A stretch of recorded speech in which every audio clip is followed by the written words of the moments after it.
التماس دعا برائے ظہور حجت دوران۔ بسم اللہ الرحمن الرحیم۔ اللہم کن ولیک الحجت ابن الحسن علیہ السلام صلواتک علیہ وعلی آبائہ فی هذه ساعات وفی کل ساعة من ساعات اللیل والنہار ولیا وحافظا وقائدا وناصرا ودلیلا وعینا حتی تسکنہ ارضک طوعا وتمتعہ فیہا طویلا۔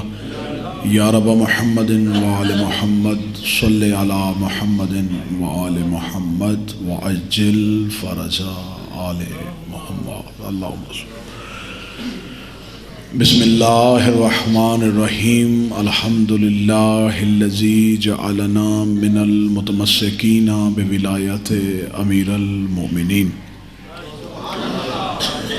الحمدللہ الذی جعلنا من المنتظرین صاحب العصر والزمان اجل اللہ تعالی فرجہ الشریف۔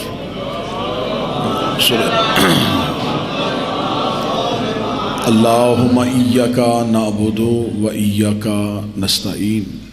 الصلاۃ والسلام بتحیۃ والاکرام علی اشرف الانبیاء والمرسلین وأولادہ الطیبین الطاہرین المعصومین، ثم الصلاۃ والسلام علی مخدومتنا الانسان معصومہ فی القرآن، بلقیس حجرت و تقدیس الجلال و آسیۃ التکمیل والکمال، شمعۃ مجلست الرسول و سبیل باب قبول، ام الکتاب ام القرآن ام الانوار ام العلوم ام الہدا ام المعصومین ام الحسن ام الحسین ام المحسن و ام ابیہا، الصدیقۃ المبارکہ الراضیۃ المرضیہ عالمۃ غیر معلمہ، السیدہ صلوات اللہ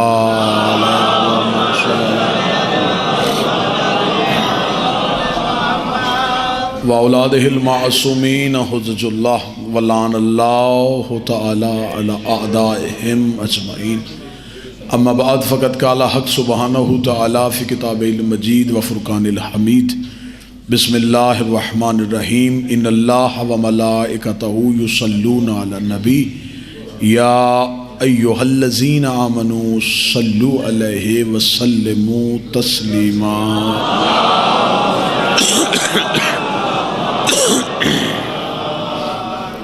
دعا ہے مالکان عزت بارگاہ عزت میں آئے ہوئے ہر صاحب عزت کی عزت کو محفوظ فرمائے، مالک اس عبادت کا بہتر سے بہتر اجر عطا فرمائے، شہنشاہ کے ظہور میں تعجیل فرمائے، وارث کے ظہور میں تعجیل فرمائے، ہمارا شمار مالک کے ناصرین میں سے فرمائے، ہمارا شمار سیدہ کے طرفداروں میں، امیر المومنین کے پیروکاروں میں اور مولا حسین کے عزاداروں میں سے فرمائے، موت کی ہچکی ہو زبان پہ ورد علی ولی اللہ جاری فرمائے، قبر کی پہلی رات ہو زیارت امیر نصیب فرمائے، قیامت کی صبح ہو شفاعت شفیع نصیب فرمائے، دعائیں قبولیت تک پہنچائیں، سہارا درود کا لیں بلند آواز سے صلوات علیہ۔ اجازت ہے ذکر شروع کیا جا سکتا۔ میں نے آپ کے سامنے اللہ کے قرآن سے ایک انتہائی شہرہ آفاق آیہ کریمہ تلاوت کی ہے، جو ہر مسلمان گھر کے بچے بچے کو یاد ہے۔ اسے آیہ صلوات بھی کہتے ہیں، اسے آیہ درود بھی کہتے ہیں۔ اس میں خدا کہنا کیا چاہ رہا ہے، خدا حکم کیا دے رہا ہے، خدا چاہتا کیا ہے اور مطلوب پروردگار کیا ہے، منشاء الہیہ کیا ہے، خدا مخلوق سے کہہ کیا رہا ہے۔ اس حکم کو سمجھیے گا۔ اس کی تھوڑی سی وضاحت کے لیے چند معروضات پیش کروں اور میں آپ کو سلام کروں۔ خدا کہہ رہا ہے ان اللہ، میں بالکل پہلے وہ لفظی ترجمہ کروں گا جو عرب کی گرامر کے اعتبار سے ہے، پھر ایک ترجمہ وہ پیش کروں گا جو عرفان کے اعتبار سے۔ پھر جو آپ کو چاہیے وہ وصول آپ فرمائیں گے. ان اللہ و ملائکہ، تو بے شک اللہ اور اس کے فرشتے، یصلون علی النبی، صلو کرتے ہیں نبی پر. ابھی میں نے لفظ درود نہیں کیا، اس کا ترجمہ درود نہیں کیا، صلو کرتے ہیں نبی پر. یا ایھا الذین آمنوا، اے وہ لوگو جو ایمان لا چکے ہو، صلو علیہ وسلموا تسلیما. اب اس کا ترجمہ پچھلے کئی 100 سالوں سے اس ترجمے سے بددیانتی کی جا رہی ہے، اور ترجمہ یہ کیا جا رہا ہے کہ اللہ اور اس کے فرشتے درود پڑھتے ہیں، ایمان والو تم بھی درود پڑھو. اور جو اللہ نے حکم دیا ہے اس حکم کو عوام تک پہنچایا ہی نہیں جا رہا. مرضی کا ترجمہ کر لیا گیا، اور اللہ جس کے لیے زور دے رہا تھا وہ بات پہنچائی نہیں گئی. کہا گیا خدا کرے یا ایھا الذین آمنوا صلوا علیہ، تم بھی درود پڑھو. آیت یہاں پہ ختم تو نہیں ہوئی، آیت تو اس سے آگے چلی ہے، وسلموا تسلیما، اور انہیں ایسے تسلیم کرو جیسے تسلیم کرنے کا حق.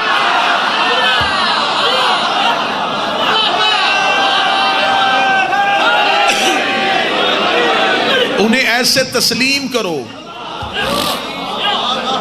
جیسے تسلیم کرنے کا حق ہے. انہیں صرف مانو نہ، انہیں تسلیم کرو. علی کو صرف ماننا نہیں، شہنشاہ کی ولایت کو تسلیم کرنا.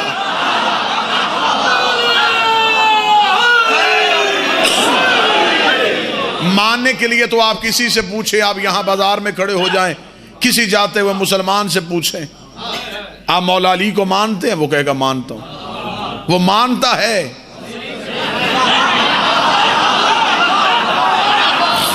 تسلیم نہیں کرتا.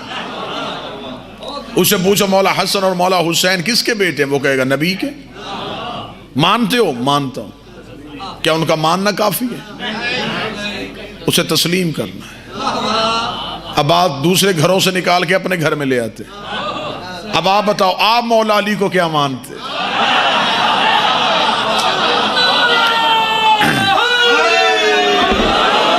کیا صرف خلیفات و بلا فصل ماننا ہے؟ تسلیم کرنا ہے، انہیں تسلیم کرنا ہے. اور جنہیں تسلیم کیا جائے ان کا قانون یہ ہے، جنہیں تسلیم کیا جائے ان پہ تحقیق نہیں کی جاتی.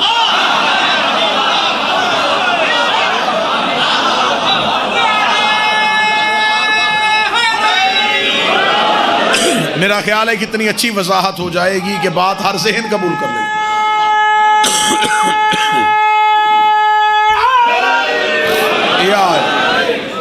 متوجہ ہے صاحب؟ جنہیں تسلیم کر لیا جائے ان پہ تحقیق نہیں ہوتی.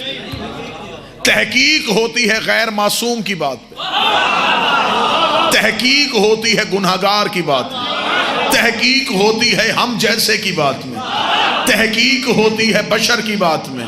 میرا نہیں خیال کہ اب ملک کا کوئی گوشہ ایسا خالی ہو جہاں علم نہ پہنچا ہو، جہاں لوگ اشارہ نہ سمجھتے ہو. میں اشارہ پڑھوں گا، جو سمجھ جائے گا میں اسے ممبر سے داد دوں گا. تحقیق غیر معصوم پہ ہوتی ہے، معصوم کو تسلیم کیا جا رہا ہے. آج کے دور کا سب سے بڑا ظلم یہ ہو رہا ہے، جن پہ تحقیق ہونی چاہیے تھی انہیں تسلیم کیا جا رہا ہے. مجھے اس چہرے کی زیارت کرنی ہے جو جملہ سمجھ گیا.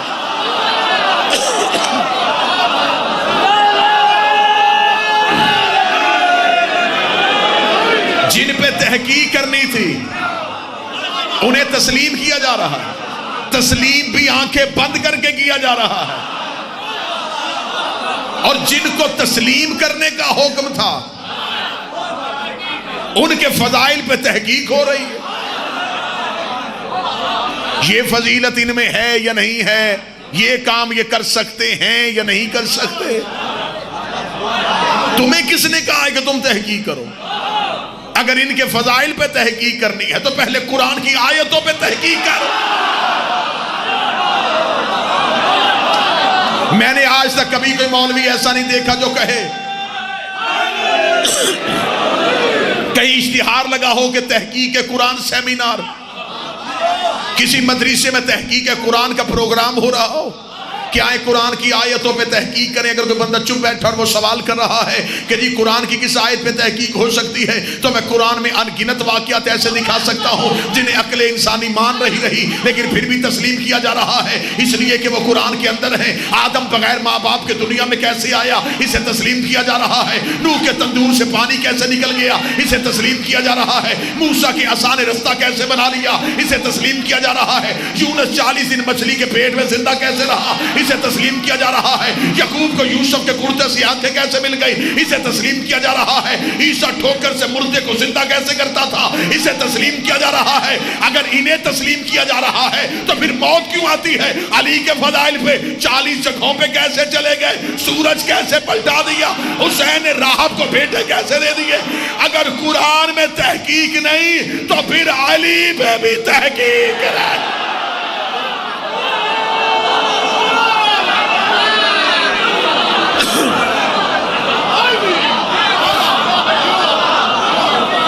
کبھی تم نے تحقیق کی؟ آپ نے ہمیشہ فضیلت امیر پہ تحقیق کیوں کی؟ آپ نے ہمیشہ میرے بادشاہ کی فضیلت پہ تحقیق کیوں؟ آپ نے اس بات پہ تحقیق کیوں نہ کی؟ عیسیٰ مردے کو زندہ کر دے تو تسلیم، عیسیٰ مردے کو زندہ کر دے تو تسلیم، امیر المومنین مردے کو زندہ کرے تو تحقیق.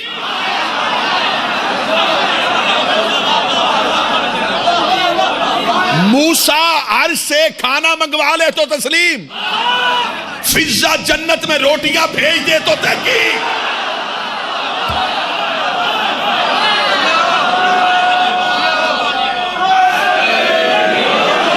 یعقوب کو یوسف کے کرتے سے آنکھیں مل جائیں تسلیم، ہمیں غازی کی علم سے اولاد مل جائے تو تحقیق.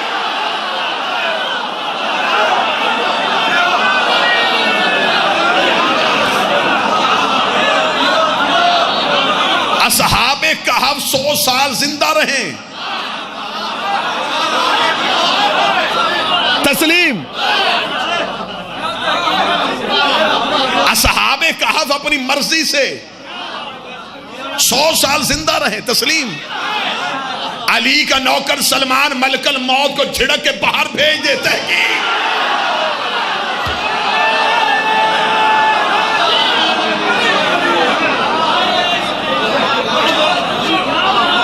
اب قرآن کی آیتوں پہ تحقیق کیوں نہیں؟ کہتے جی قرآن کی آیتوں پہ تحقیق کیوں کریں؟ یہ تو اللہ کی قدرت کا نمونہ ہے، یہ سب کچھ اللہ کی قدرت کی وجہ سے ہوا، یہ سب کچھ اللہ کی قدرت کی وجہ سے ہوا. اتنا وزنی جملہ دینے لگا ہوں کہ مجھ میں اٹھ کے کھڑا بھی ہو جائے، جملے کا قد پھر بھی بڑا ہے. اگر قرآن کی آیتیں اللہ کی قدرت کا نتیجہ ہے تو علی کے معجزات علی کی ولایت کا نتیجہ.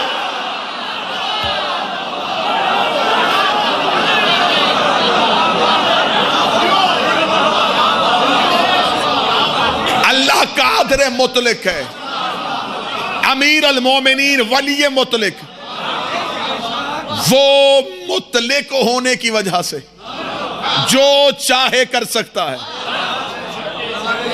میرا شہنشاہ ولی ہونے کی وجہ سے اگر اس پہ تحقیق نہیں، اس پہ تحقیق، اگر قرآن پہ تحقیق کرنی ہے تو قرآن جیسی صورت لے کے آؤ. علی کے مقابلے پہ امام بنانا ہے تو علی جیسے فضائل لے کے آؤ.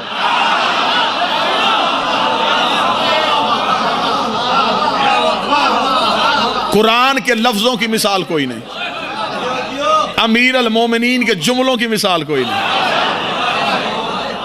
قرآن بھی معجزہ، فضائل علی بھی معجزہ. قرآن بھی سمجھ میں نہیں آ رہا، وہاں سورہ کوثر، یہاں ساقی کوثر، وہاں سورہ رحمان، یہاں رحمان کی جان، وہاں آل عمران، یہاں فرزند عمران، وہاں سورہ قدر، یہاں صاحب قدر، وہاں سورہ مومنون، یہاں امیر المومنین. اسے پڑھنا عبادت، علی علی کرنا عبادت۔ قرآن کو نیچے سے چھو نہیں سکتا، علی سے حرامی محبت کر رہا ہے۔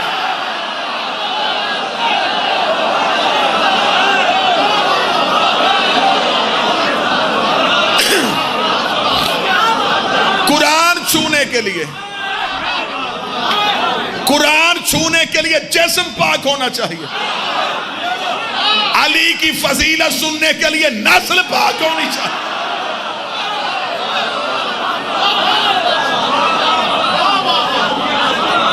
قرآن پہ تحقیق نہیں، امیر المومنین پہ بھی تحقیق نہیں۔ قرآن کو بھی تسلیم کرو، سمجھ میں آئے پھر بھی مانو، نہ آئے پھر بھی مانو۔ امیر المومنین کے فضائل کو بھی تسلیم کرو، سمجھ میں آئے پھر بھی مانو،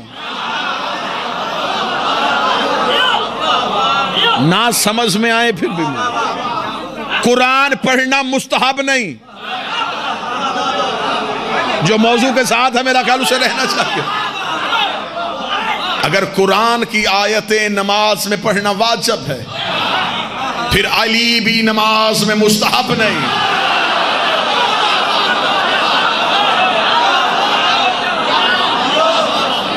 بات پہنچ رہی ہے جہاں میں پہنچانا چاہ رہا ہوں۔ آپ نے مصلی پہ نماز میں درود پڑھا ہے، درود میں آپ نے اقرار کیا ہے تسلیم کرنے کا۔ اگر تسلیم کرنا ہے تو پھر کرو، جیسے کرنے کا حق ہے۔ اور ان کا حق کیا ہے وہ میں ایک آیت اور پڑھ دیتا ہوں۔ یطہرکم تطہیرا، انہیں ایسا پاک رکھا ہے جیسا پاک رکھنے کا حق ہے۔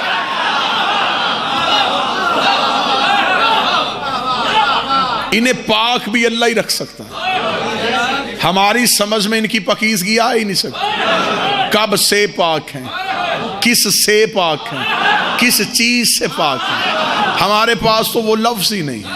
ان کی پاکیزگی ہے عین ذات کی وجہ سے، اور وہ صرف مان سکتا ہے اللہ۔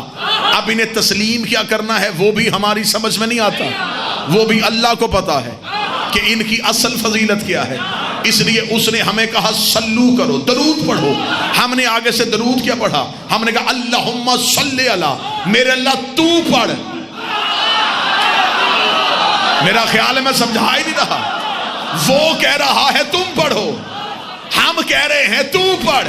پھر بتاؤ وہ اصل میں درود ہے کیا؟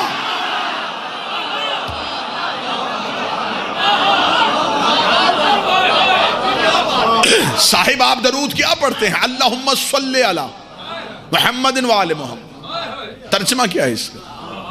میرا درود پڑھ تو محمد اور اس کی آل پہ۔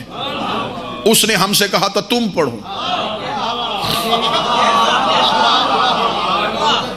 ابھی آیت پہ رکا ہوں میں، ابھی تو آیت پہ رکا، میں وضاحت میں گیا ہی نہیں۔ ان اللہ، بے شک اللہ اور اس کے فرشتے پڑھ رہے ہیں، تم پڑھو۔ اپنا اللہ نے بتا دیا کہ ہم پڑھ رہے ہیں، تم پڑھو۔ قرآن منبر پہ لے آؤ، آیت میں کہیں لکھا ہے کہ کب سے پڑھ رہا ہے؟ مجھے آیت کا وہ ٹکڑا دکھاؤ، یہاں پہ اللہ نے کہاں لکھا ہے کہ میں تب سے پڑھ رہا ہوں؟ بس یہ لکھا میں پڑھ رہا ہوں، کب سے؟ جب سے میں ہوں۔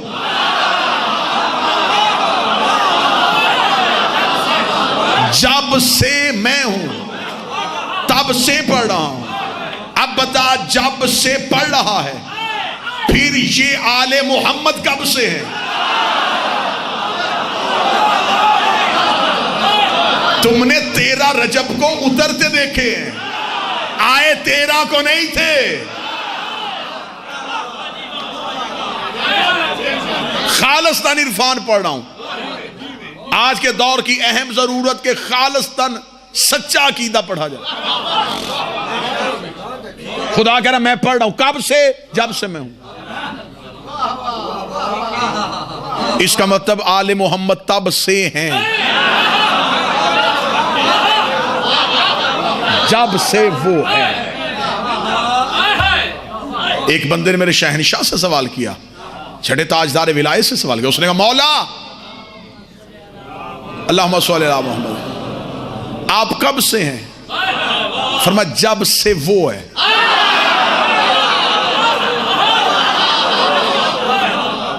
اس نے کہا وہ کب سے ہے؟ فرمایا جب سے ہم ہیں.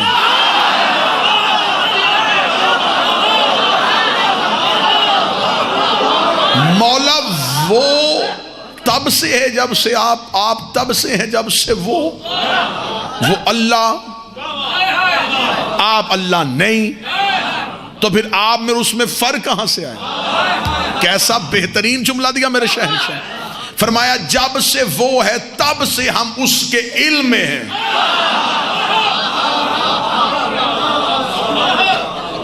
ہم اس کے علم میں تھے. وہ ذات ہے، ہم اس کا علم ہے. وہ عین ذات ہے، ہم علم ذات ہیں. اس سے علم کبھی جدا ہوا ہی نہیں.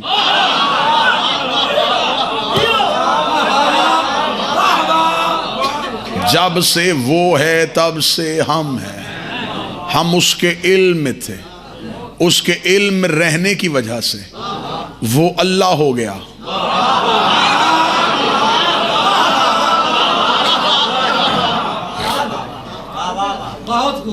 جب اس نے ہمیں خود سے علیحدہ کیا،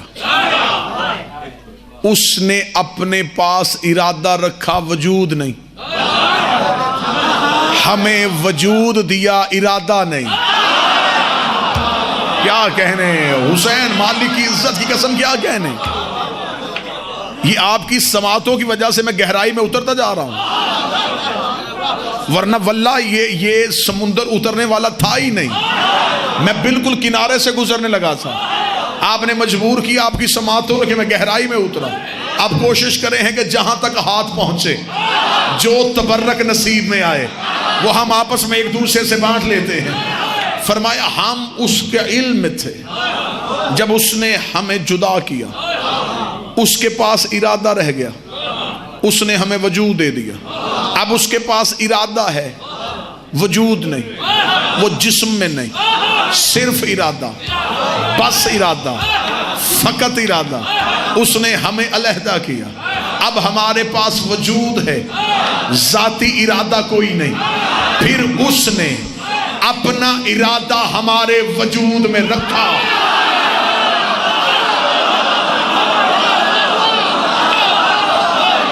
اس نے اپنا ارادہ منزل تسلیم پہ لے کے جانے لگا. منزل تسلیم پہ یہ جو ممبر سے آپ فضائل سن رہے ہیں، یہ مولا کے جسم کے فضائل ہیں. خیبر میں لڑتا ہوا علی دے کے خوش ہونے والی قوم آئے منزل تسلیم پہ پہنچے کہ ہم نے جانا کس منزل پہ.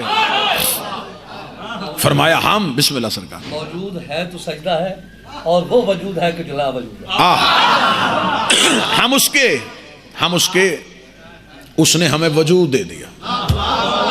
اپنا ارادہ ہمارے وجود میں رکھ دیا. جب اس نے اپنا ارادہ ہمارے وجود میں رکھا، اب جب ہم بولے، ہم نہیں بولے،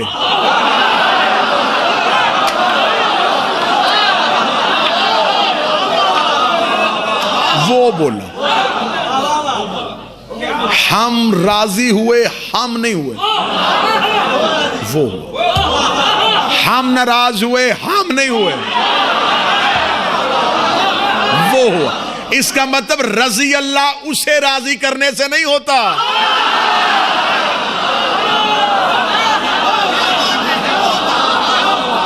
انہیں راضی کرنے سے.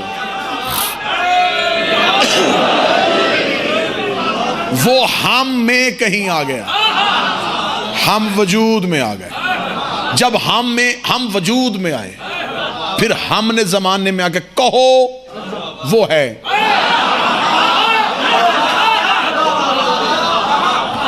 نظر وہ نہیں آیا، نظر ہم آئے. وہ تو نظر آیا ہی نہیں، وہ تو دکھائی دیا ہی نہیں، وہ تو کسی سے ملا ہی نہیں، وہ تو آدم سے بھی نہیں ملا. قرآن یہاں رکھ دو، میں قرآن سے ثابت کر دیتا ہوں، وہ تو آدم سے بھی نہیں ملا۔ ایک نبی کے بارے میں لوگوں کو شبہ ہے کہ اس سے ملتا تھا، جسے حضرت موسیٰ کہتے ہیں، اس سے بھی ملتا نہیں تھا۔ وہ لقاء اللہ نہیں تھا، ملاقات کرنے والا نہیں تھا کہ اللہ سے ملاقات کرتا تھا، وہ کلیم اللہ تھا، باتیں کرتا تھا۔ وہ صرف اللہ کا لہجہ سنتا تھا۔ کہیں کتاب میں دکھا دو کہ اس نے کہا ہو کہ میں ملتا ہوں، ملا تو تھا ہی نہیں۔ کلیم اللہ، کلام کرنے والا، جس سے اللہ گفتگو کرتا ہو۔ کہاں کرتا تھا؟ طور پہ۔ تو اللہ تو ہر جگہ پہ ہے، اللہ موسیٰ سے گھر میں کیوں نہیں بولا؟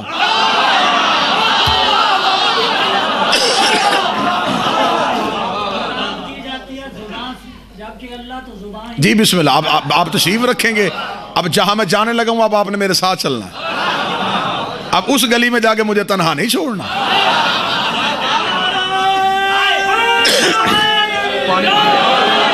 وہ گفتگو کرتا تھا، توجہ میری طرف، توجہ رکھیں، کیا کرتا تھا حضور؟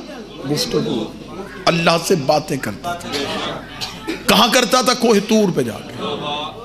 یہاں پہ اگر آ کے غیر مسلم آپ سے سوال کر لے کہ اس کا مطلب ہے کہ آپ کا اللہ طور پہ رہتا تھا، وہ موسیٰ کے گھر جا کے باتیں نہیں کرتا تھا، تو اس کا مطلب ہے کہ معاذ اللہ وہ محدود تھا۔ تو جو محدود ہو جائے وہ اللہ ہوتا ہی نہیں، تو پھر وہ طور پہ کیوں بلاتا تھا؟ گفتگو ہی کرنی تھی، گھر بیٹھ کے کر لیتا، طور پہ بلایا۔ آؤ قرآن کے پیچھے چلے۔ کہاں جاتا تھا؟ قرآن کہتا وادی مقدس میں۔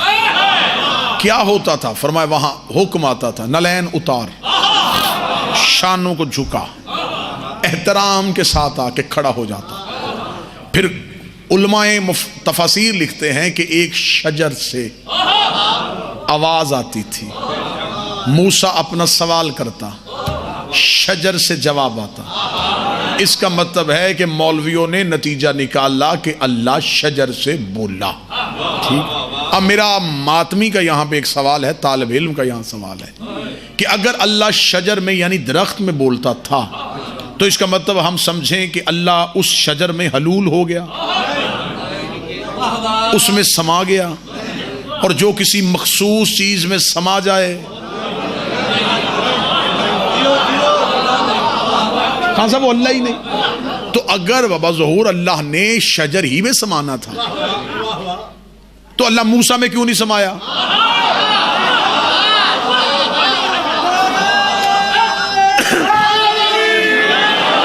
بھئی کم از کم موسیٰ شجر سے تو افضل ہے نا، تو جو آنا ہی تھا تو نبی میں آ جاتا، شجر میں کیوں آیا؟ اب تعداد تھوڑی رہتی جائے گی، جہاں جہاں بڑھتے چلے جائیں گے۔ میں چرخ چہارم کی سیر پہ جانا چاہتا ہوں، میں چاہتا ہوں کہ کوئی اونچی اڑان بھری جائے۔ اس کا مطلب ہے کہ موسیٰ سے گفتگو ہوتی تھی شجر پہ۔ یار ایک مفسر نے لکھا درخت سے بولتا تھا، درخت سے بولتا تھا۔ میں بھی زمانہ طالب علمی سے لے کے زمانہ منبر تک میں بھی اسی سوچ میں گم رہا کہ کوئی مخصوص درخت تھا جس سے اللہ بولتا تھا، لیکن کسی مفسر نے آگے یہ نہیں لکھا کہ وہ بیری کا درخت تھا، وہ کیکر کا درخت تھا، وہ شیشم کا درخت تھا، وہ کس چیز کا درخت تھا۔ میں تو سوچتا رہا کاش ہمیں مولوی وہ درخت کا نام بتا دیتے، ہم اس درخت کو گھروں پہ لگاتے، اپنے مریضوں کو اس کے پتے کھلاتے، اپنے گھر میں اسے برکت کے لیے لگاتے کہ یہ ہے وہ بابرکت درخت جس سے اللہ بولا تھا۔ لیکن کسی نے نہیں بتایا کہ وہ کون سا درخت تھا۔ ہر ایک نے کہا شجر سے بولا، شجر سے بولا، شجر سے بولا۔ میں نے بھی سمجھا کہ شاید حضرت موسیٰ کے دور میں کوئی شجر تھا اور بعد میں اللہ نے اٹھا لیا تھا، لیکن جب میں پہلی بار نجف گیا، میں نے اپنے شہنشاہ کی دہلیز میں سجدہ کیا، میں نے زیارت کی کتاب اٹھائی، اس میں ایک جملہ آیا السلام علیکہ یا شجرۃ النداء، اے بولنے والے شجر تجھ پہ ہمارا سلام۔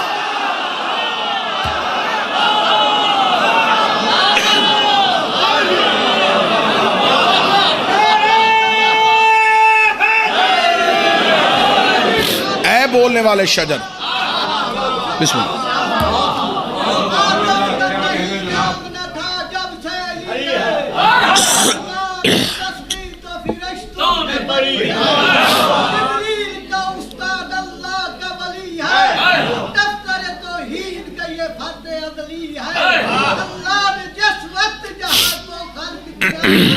اسی وقت یہ مشورہ ہے در سے لیا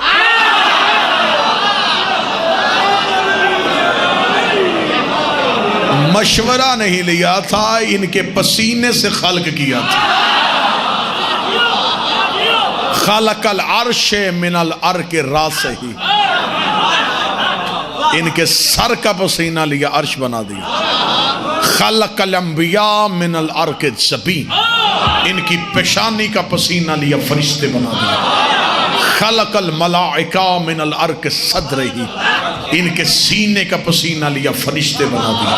خلق اللوح والقلم من العرق یدین، ان کے ہاتھوں کا پسینہ لیا، ایک سے لوح بنا دی، ایک سے قلم بنا دیا۔ خلق الارض من العرق رجلین، ان کے پاؤں کا پسینہ لیا اور زمین بنا دی۔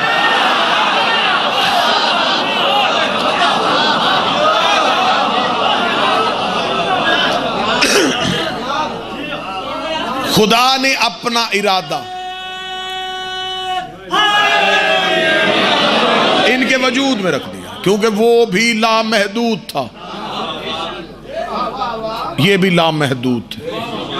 وہ بھی بے مثل تھا، یہ بھی بے مثل تھا۔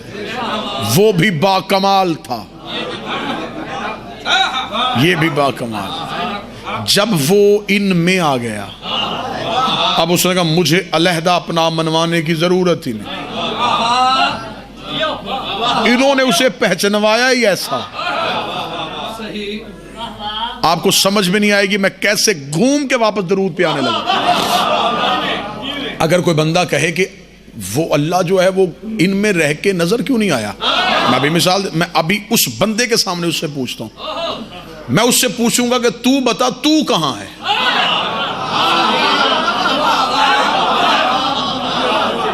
چلے میں تو سے بجائے میں کر لیتا ہوں، میں کہاں ہوں؟ میں آپ سے پوچھوں کہ آج اس بستی میں رنگپور میں مجلس پڑھنے کون آیا ہے؟ آپ کہیں گے جی آپ آئے ہیں۔ میں یعنی کہ میں آیا ہوں۔ آصف میرا اسم ہے، ذات نہیں۔ خطابت میری صفت ہے، ذات نہیں۔ میں جو مجلس پڑھنے آیا ہوں وہ میں کہاں ہوں؟ یہ فلسفے کی بحث ہے جو میں آسان کر کے کرنے لگا۔ میں کہاں ہوں؟ آپ کہیں گے یہ تو صاحب یہ میرا جسم ہے، میں نہیں۔ میرا علیحدہ جسم علیحدہ، میرا جسم، وہ جس کا جسم ہے وہ کہاں ہے؟ میرا چہرہ، میری آنکھیں۔ کوئی بندہ کہے گا یہ تو آپ کا وجود ہے جو آپ کے اندر ہے نا وہ آپ ہے، وہ میری روح ہے، میں نہیں۔ تو جب اللہ نے مجھے خلق کر کے مجھے اپنے ہی اندر گم کر دیا ہے،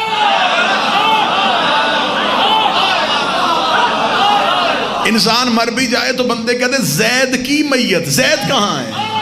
وہ جس کا وجود ہے وہ کہاں ہے؟ وہ جس کا چہرہ ہے وہ کہاں ہے؟ تو خدا نے تمہیں آل محمد سمجھانے کے لیے تمہیں تمہاری ذات کے اندر گم کر کے خدا نے بتایا کہ تمہارے اندر میں نے گم کر دیا ہے۔ اب کوئی تم تک پہنچنا چاہے وہ تمہارے وجود کو پائے گا، کوئی تمہیں دیکھنا چاہے وہ تمہارا چہرہ پائے گا۔ خدا نے کہا بس یہی میری مثال ہے، مجھے ڈھونڈنے کی کوشش نہ کرنا، پہلے دیکھو میرا چہرہ کہاں ہے، میری آنکھیں کہاں۔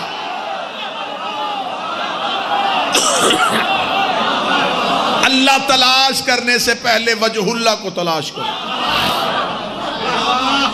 اللہ تلاش کرنے سے پہلے عین اللہ کو تلاش کرو، اللہ کی خواہش پوچھنے کے لیے نفس اللہ کو تلاش کرو۔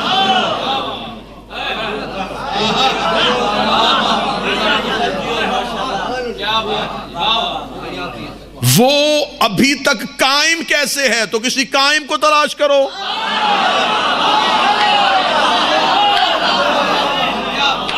اللہ کہ ابھی تک ہونے کی دلیل ہے میرا 12واں، وہ بھی ہے اور نظر نہیں آتا، یہ بھی ہے اور نظر ہے۔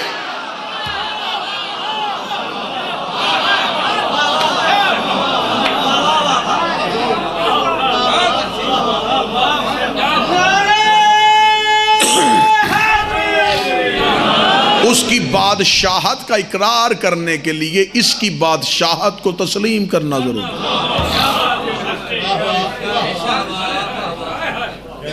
میں نے چاہا کہ میں اللہ کے گھر کی زیارت کے لیے جاؤں، میری سعودی عرب جانے میں اللہ کے گھر کی زیارت کی خواہش تھی۔ میں پاکستان سے اٹھا اور میں سیدھا چلا گیا ایئرپورٹ پہ۔ میں نے کہا جی میں سعودی عرب جانا چاہتا ہوں، ٹکٹ میرے پاس ہے، مجھے جہاز میں بٹھاؤ۔ بٹھا دیں گے ایسے؟ وہ کہیں گے جناب آپ یہ بتائیں آپ کے پاس ہم سعودیہ جانے کا ویزا ہے؟ میں نے کہا یہ ویزا کہاں سے ملے گا؟ سعودی عرب کے بادشاہ سے؟ انہوں نے کہا نہیں، اس بادشاہ نے اپنا ایک نمائندہ تمہارے ملک میں بٹھایا۔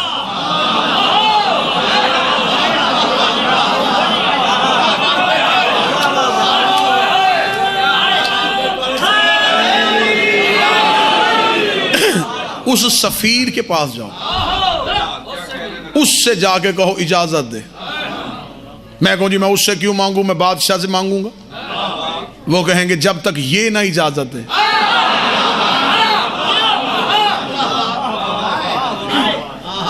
اس کی اجازت ہوتی نہیں، اسے اس نے با اختیار کر کے بھیجا ہے۔ یہ بھیجے گا تو جاؤ گے، نہیں بھیجے گا تو نہیں جاؤ گے۔ بندے آئے تھے مصلی پہ اللہ کو راضی کرنے، اللہ نے کہا میں نے تمہاری دنیا میں اپنا ایک نمائندہ بھیجا ہوا ہے۔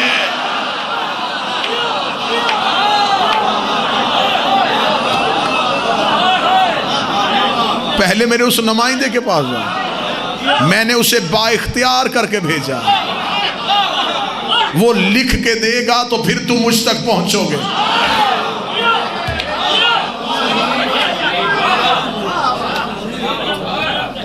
اب ہم نے چاہنا تھا اللہ کو راضی کرنا، اللہ نے کہا پہلے انہیں راضی کرو۔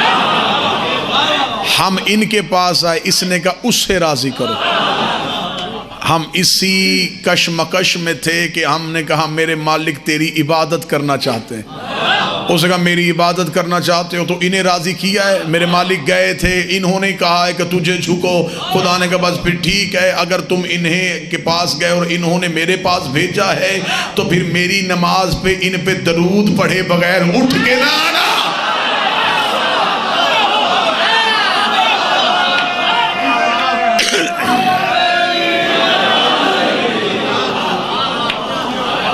تو نے پڑھ لی ہے میری نماز تو اب بیٹھ جا۔ میرے 8ویں شہنشاہ مامون کے دربار میں تھے، ایک عربی بدو آیا، اس نے امام کو بیٹھے دیکھا، امام کے چہرے کی ہیبت اور جلالت دیکھی، آ کے مامون کے کان میں کہنے لگا یہ کون ہے؟ اس نے کان میں کہا، امام کی آواز ہے ادھر آ بتاؤں میں کون ہوں، ادھر آ۔ اس سے کیا پوچھ رہا ہے؟ بدو ڈر گیا کہ میں نے کان میں بات کی تھی۔ میرے شہنشاہ کے سامنے آ کے کھڑا ہوا، امام نے فرمایا میں تمہیں بتاتا ہوں میں کون۔ امام نے فرمایا اللہ کو مانتا ہے؟ کہنے لگا مانتا ہوں۔ فرمایا میں نے منوایا ہے۔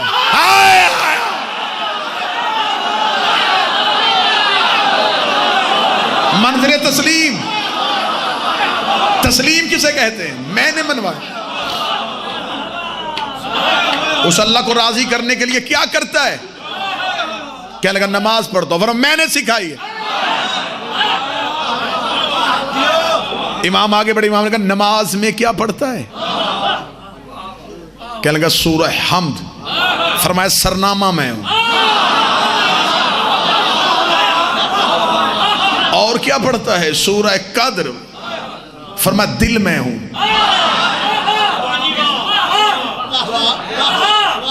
وہ قرآن کی ایک ایک سورت پڑھتا گیا، ہم بتاتے رہے اس کا دل ہم ہے، اس کی وجہ ہم ہے، اس کا سرنامہ ہم ہے۔ امام نے فرمایا جب تھک جاتا ہے تو عبادت کی آخر میں کیا کرتا ہے؟ اس نے کہا اس پہ درود پڑھتا ہوں۔ اتنا کہنا تھا، امام کے چہرے کی رنگت ہی بدل گئی۔ امام نے فرمایا اِنَّ يُصَلِّيَ الصَّلَاةَ إِلَّا بِوَجْهِكَ الْفَسَقَتْ، اگر تو مجھے چھوڑ کے اس کی نماز پڑھے تو اللہ تیری نماز تیرے چہرے پہ مار ہے۔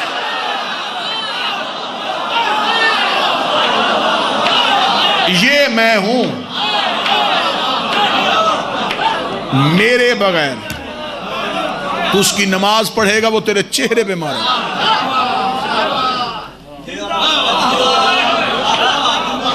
ہم بھیجتے ہیں اس کی طرف، وہ موڑتا ہے ہماری طرف۔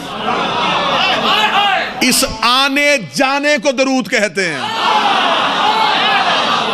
کوئی تو بندہ بیٹھا ہوگا جسے لفظ کی قدر ہوگی۔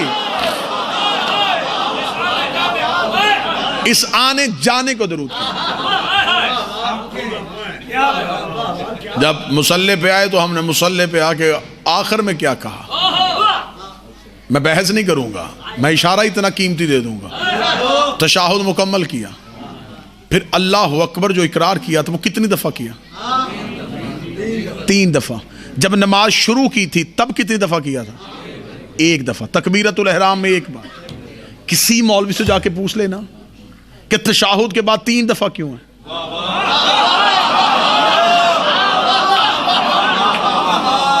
خدا نے کہا تھا میں عبادت تب قبول کروں گا اگر انہیں تسلیم کرو گے۔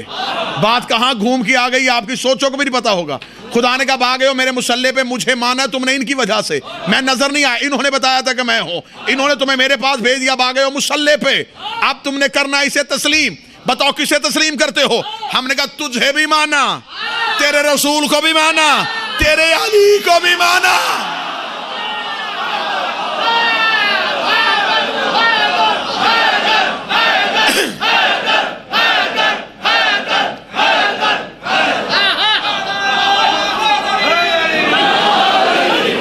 تو میرا نادان دوست، اگر گواہی تم نے 2 کی دی تھی، تسلیم 3 کو کیسے کیا؟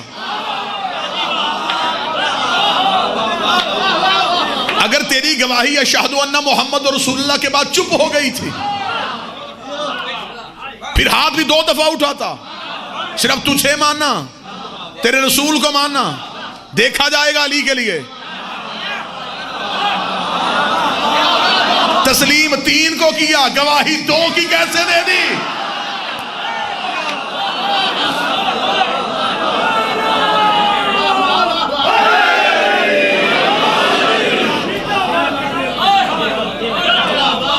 اسی میں بات چل نکلے تو اتنی لمبی طویل گفتگو ہو جائے کہ اشرے چاہیے صرف مقام تسلیم سمجھانے۔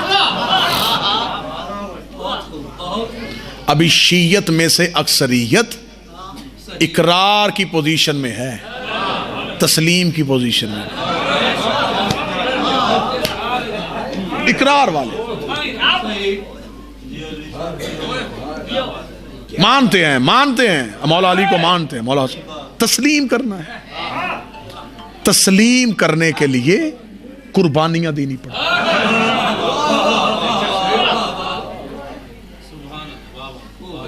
ابو لہب نے مصطفیٰ کو ماننا تھا، ابو طالب نے تسلیم کیا تھا۔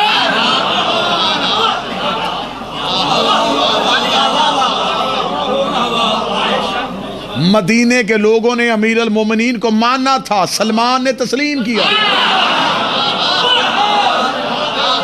آپ کے چپ کے بندھن کو توڑنے کے لیے 9 لاکھ حسین کو مان رہے تھے اور تسلیم کر رہا تھا۔ ان میں سے کسی نے نہیں کہا کہ تو نبی کا بیٹا نہیں، انہوں نے کہا تو بیٹا بھی نبی کا ہے، قرآن بھی تیرے گھر میں آیا، مانتے ہیں۔ تسلیم ہونے کیا۔ ایسے ہی اپنے دور کی حجت کو صرف مانو نا، تسلیم کرو۔ ہم پوری دنیا میں سیدہ کا مقدمہ کس بات پہ لڑ رہے ہیں کہ دربار خلافت میں سیدہ کو تسلیم نہیں کیا گیا۔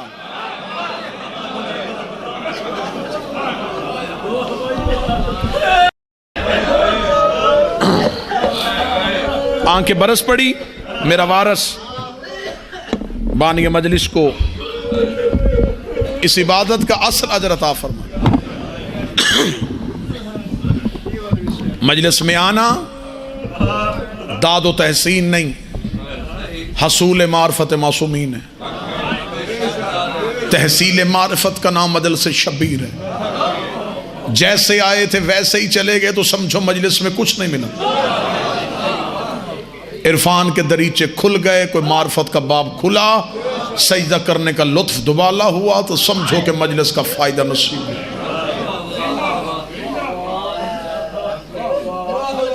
مجمع نہ بنو، لشکر بنو۔ مجمع نہیں چاہیے، لشکر چاہیے۔ تماشائی نہیں چاہیے، ناصر چاہیے۔ زبانی دعوے دار نہیں چاہیے، عملی خرچ والے چاہیے۔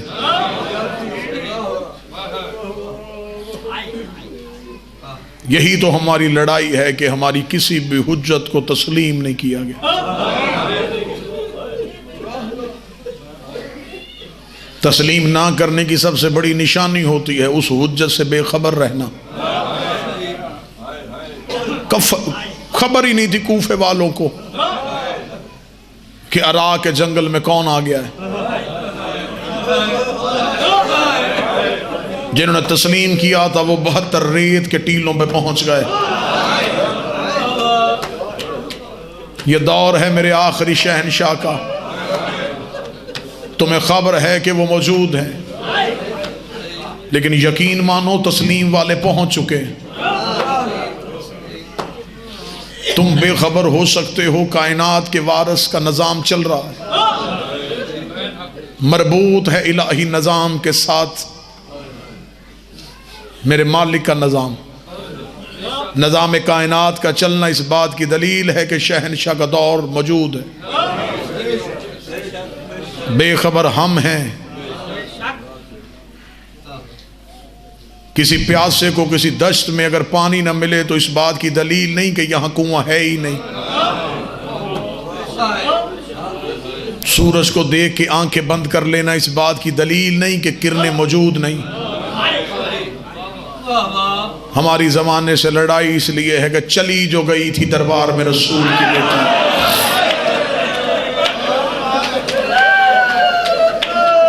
ایک بار حاکم کہہ دیتا بی بی ہمیں یہ چاہیے،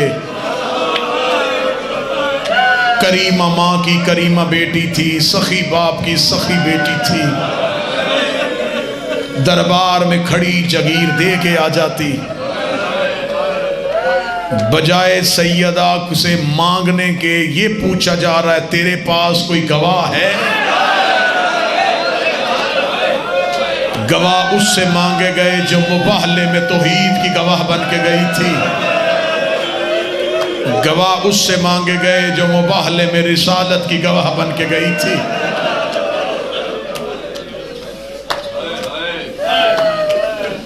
زمانے تک آج تک سیدہ کا حق نہ پہنچنا کتابوں میں نہ ہونے کی دلیل نہیں، منبر کی بزدلی کی علامت ہے۔ میں نے دنیا کے کونے کونے میں یہ بات کی، آج یہاں کر رہا ہوں۔ ہم نے شہنشاہ حسین کا قتل اتنا پڑھا کہ آج لوگ ہمارے سامنے ڈرتے یزید کا نام نہیں لیتے، جیسے حسین کا قتل پڑھا تھا ایسے سیدہ کا قتل بھی پڑھتے۔ رسول کے بیٹے کا قاتل بتایا، رسول کی بیٹی کا قاتل نہیں بتایا۔ یہی غربت ہے امیر اور سیدہ کی، مولا کے فضائل چھپائے گئے، بی بی کے مصائب چھپائے گئے۔ فضیلت علی زمانے کو نہیں بتائی، غربت سیدہ نہیں بتائی۔ ڈر ڈر کے بندوں نے سیدہ پڑھا، ڈر ڈر کے بندوں نے پڑھی بی بی کی۔ میں اس سانس پہ لعنت کرتا ہوں جس سانس میں نبی کی بیٹی کی وکالت نہ ہو۔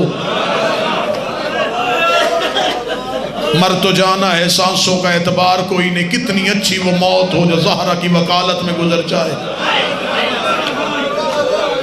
سادات و غیر سادات سے معافی مانگ کے جملہ پڑھنے لگا ہوں. چلی گئی دربار میں واپس ہٹی، بال سفید اور کمر جھک گئی. صرف تمہارے ڈر سے یہاں تک پڑھ کے چھوڑ دیتے ہیں، اس سے اگلا جملہ نہ تم برداشت کر سکتے ہو.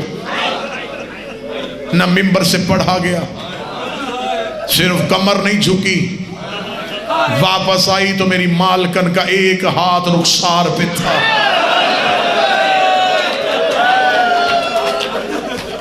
کتنی زخمی تھی قرآن کی مالکن، پڑھا ہی نہیں گیا. ممبر سے ایک دعا کر کے آپ سے آمین کہلوا کے میں ممبر چھوڑوں. اولاد چھوٹی ہو تو کسی کی ماں نہ مر جائے. اولاد چھوٹی ہو باپ مر جائے ماں بچے پال لیتی ہے. اولاد چھوٹی ہو ماں مر جائے باپ سے اولاد نہیں پالی جاتی. پھر رشتہ دار خواتین آتی ہیں، کوئی کہتی یہ بچہ مجھے دے دے، کوئی کہتی یہ بچہ مجھے دے دے.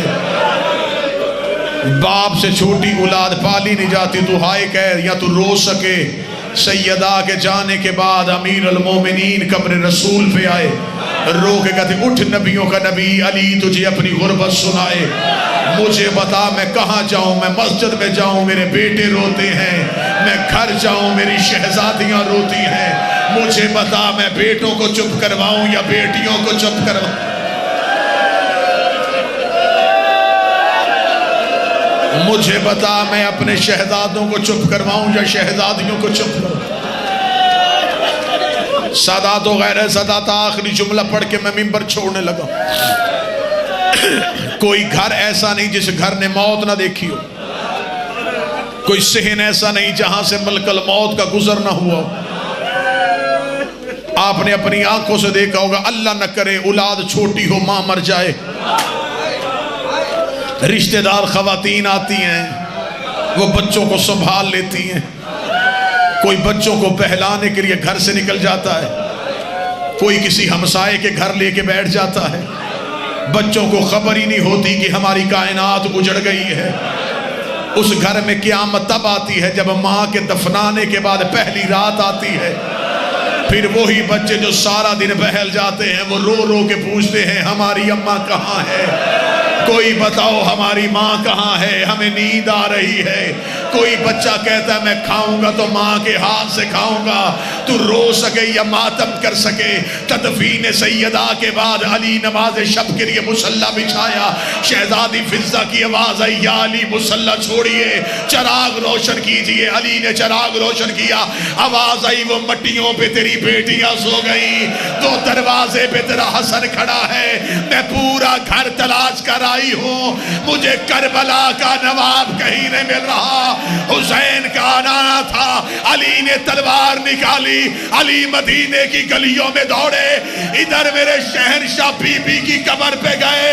حسین ماں کی قبر پہ منہ رکھ کے رو کے کہہ رہے تھے اماں مجھے نیند نہیں آ رہی، اماں ایک بار گھر آ جا، اماں میری حویلی اجڑ گئی.